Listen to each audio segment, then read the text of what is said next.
Hello, today is November 24th, which means that it's day 54 for me. I didn't have a hiccup today, but it was a very hard day and could have easily had a hiccup, and I felt like sheer force, will, determination to just get through the day, especially after mentioning yesterday that even though it was frustrating to have had four at this point, at least they hadn't been multiple days in a row, because that can be harder to bounce back from when it becomes like a chain and tacking onto things.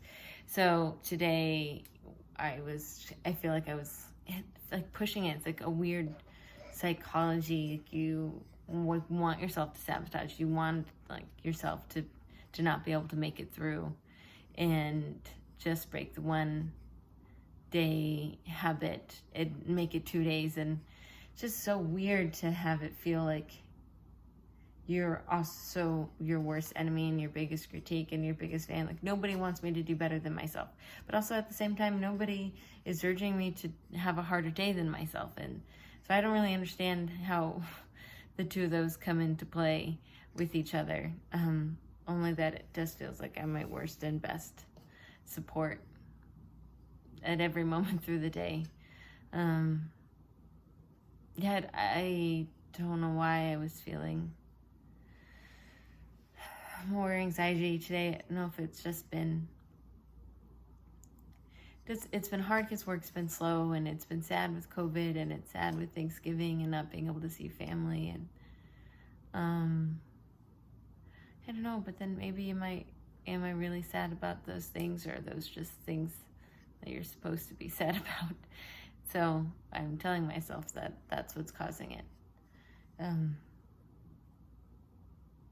I think I'm fatigued with the recovery and paying attention to it this much and trying to push through. Thanksgiving, I guess I could talk about that, or maybe I can say that for actual Thanksgiving entry, but maybe it's the pre-Thanksgiving anxiety, even though it'll be different. Like, Thanksgiving for several years has been super hard, and there's been a lot of Thanksgivings where I didn't eat or I ate too much and purged, and it's just hard. This is a hard holiday, and holidays are usually hard to be around. So you feel kind of like you already have to you give in to the reality that it's going to be like a wash for your eating disorder, because it's just too much to get through. But one nice thing is that I'm not around family, and that it doesn't really have to be that case. And I have had really good Thanksgivings before.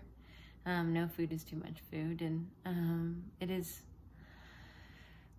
possible to process everything that you're going through. Granted, I think there's this thought that without my eating disorder, I'll process everything perfectly.